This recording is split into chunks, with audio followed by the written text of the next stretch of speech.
Good morning, ladies and gentlemen. Here are the top stories of the day as covered on Mega News. Authorities on Chios have arrested a 67-year-old caregiver after hidden camera footage revealed repeated physical and verbal abuse of an 82-year-old woman with dementia under her care. The incident came to light after the woman's family noticed a sudden decline in her condition. She had begun sleeping up to 20 hours a day, raising concerns she may have been given medication without consent. Relatives installed a hidden camera on April 30th. Within 24 hours, the footage confirmed their suspicions. The video showed the caregiver striking the woman and shouting at her, while the victim can be heard pleading for the attacks to stop.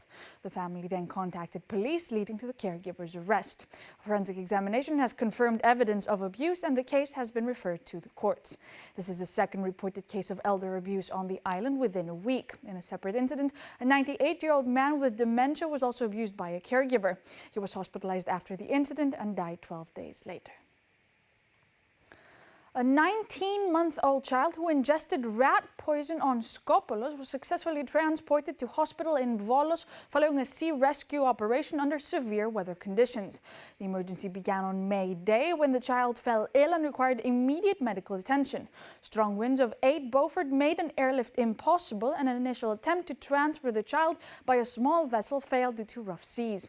The Coast Guard then called a captain from Alonisos to carry out the transfer. He'd responded within minutes and set off for the neighboring island. The captain says he arrived, picked up the child's mother and 2 doctors and began the journey to Volos. Despite the conditions, the vessel reached port safely and the child received medical care. Reports say the toddler is now in good health. The captain says similar emergency transfers take place several times each year, often in difficult weather when air transport is not available. German Foreign Minister Johan van der Poel is in Athens today for talks with Greek leadership. He is scheduled to meet his Greek counterpart Yorgos Gerapetritis at the Foreign Ministry around noon. Expanded talks between the two delegations will follow. Joint statements are expected at 10 to 2 p.m. He will then meet with Prime Minister Kyriakos Mitsotakis at the Maximos Mansion at approximately 3 p.m. Discussions will focus on developments in Ukraine and the Middle East. Both sides are expected to reaffirm support for international law and for the sovereignty and territorial integrity of Lebanon. Athens and Berlin will also coordinate positions within the EU and NATO following a decision by Donald Trump to withdraw around 5,000 U.S. troops from bases in Germany.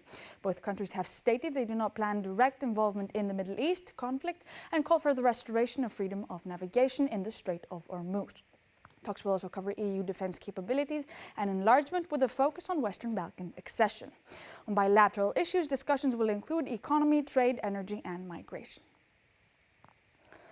A rise in crime on public transportation in Athens has been recorded in recent months, with incidents including theft, drug trafficking, possession of weapons, and damage to public property.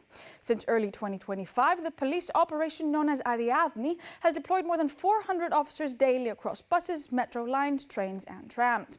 Police are conducting daily checks at key locations as part of intensified operations to improve safety for passengers and staff.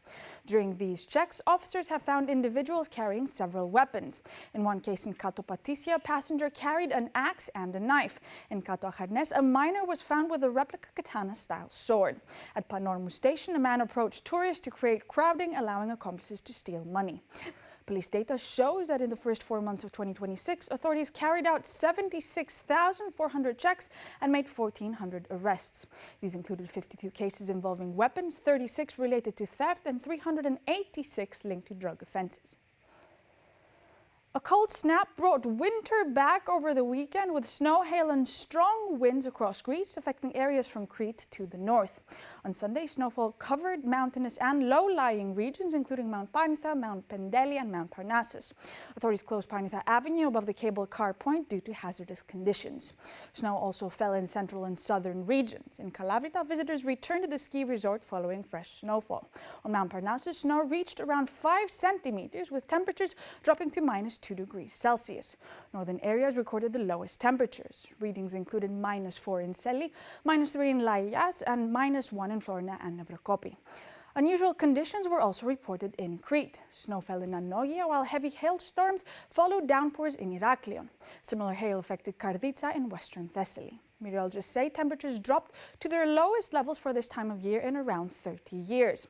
The wintry weather, however, was short-lived. Temperatures will begin rising from today, reaching up to 30 degrees Celsius by Friday. These were the top stories of the day as covered on Mega News. Thank you for watching.